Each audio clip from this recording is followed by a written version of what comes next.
চ্যানেলের সেরা কণ্ঠ অফকোর্স একটা স্বপ্নের মঞ্চ। প্রত্যেকটা যারা গান শেখে, যারা গান নিয়ে স্বপ্ন দেখে, তো সেই স্বপ্ন থেকেই আমার চ্যানেলের সেরা কণ্ঠে যাওয়া। অ্যান্ড আমি ভাবতে পারিনি যে আমি চ্যাম্পিয়ন হব সেরা কণ্ঠে। এটা আসলে ব্লেসিং আমার জন্য, অনেক বড় একটা পাওয়া।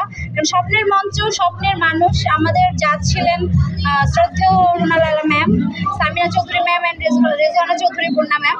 তো তাদের জাজমেন্টে এত দূর আসতে পেরেছি অ্যান্ড ট্রফি উইন করেছি, এটা অবশ্যই অনেক অনেক বড় একটা পাওয়া। আমি আমার হাজব্যান্ড দুইজন, আমার হাজব্যান্ড বেশি ভালো গান করে বাই দ্য ওয়ে। আমার হাজব্যান্ড মানে ও হচ্ছে সারেগামাপাতে ছিল 2008 সালে। তো তখন ওর হচ্ছে কোনো স্ন্যাপ ছিল না বা কোনো মেমোরি ছিল না, এত আগের একটা কম্পিটিশনে ছিল। তখন আমি ওকে মানে ফোর্সফুলি আর কি চ্যানেলের সেরা কণ্ঠে যেতে বলি যে না তুমি এবার যাবা। দেন আমাদের একসাথে জার্নি। আর ইভেন ও যখন অডিশন দিবে, অডিশনের যে রেজিস্ট্রেশন কার্ড থাকে এটা একদম লাস্ট কার্ড ছিল।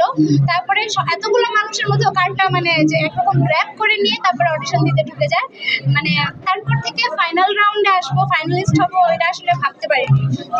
আমি যখন 2021 সালে হাবিব ভাইয়া আমাকে ঢাকায় আসতে বলে আমাদের প্রথম গানের জন্য, হাবিব ভাইয়ার সুর সঙ্গীতে, তার কম্পোজিশনে আর অমিতাদির হচ্ছে লিরিক্সে, তখন আমি আমাদের গানটি ছিল তুমি হিনামন। এই গানটি করার পরে আমি আরেকটি গান করি, তারপরে আমি প্লেব্যাকের জন্য মানে সিলেক্টেড হই। এটা হাবিব ভাইয়াই, তার পরিচালনা ছিল, যেহেতু সরকারি অনুদানের একটা মুভি ছিল, যে মুভিটি পরিচালনা করেছে এস এ হক অলিক ভাই। আর আমার ওই মুভিতে দুইটা গান আছে, একটা হচ্ছে জম্বে মেলা আর একটা হচ্ছে আমার ভালোবাসা। তো একটা গান হচ্ছে পরিচালক সাহেব নিজেই লিখেছিলেন, আরেকটা গান লিখেছে আমাদের বাংলাদেশের স্বনামধন্য একজন লিরিসিস্ট সোহেল আরমান ভাইয়া। তো প্রথম প্লেব্যাক শাকিব খানের মুভিতে পূজা চেরি ছিল কো অ্যাক্ট্রেস।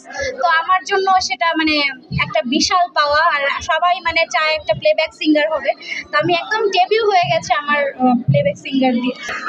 দর্শক আসলে এই জিনিসগুলো তো আসলে সারপ্রাইজ আমরা দিয়ে থাকি দর্শকদেরকে বা শ্রোতাদেরকে। তো আমি বলতে চাচ্ছি যে অবশ্যই ভালো কিছু আসছে সামনে, এটার জন্য অপেক্ষা করতে হবে।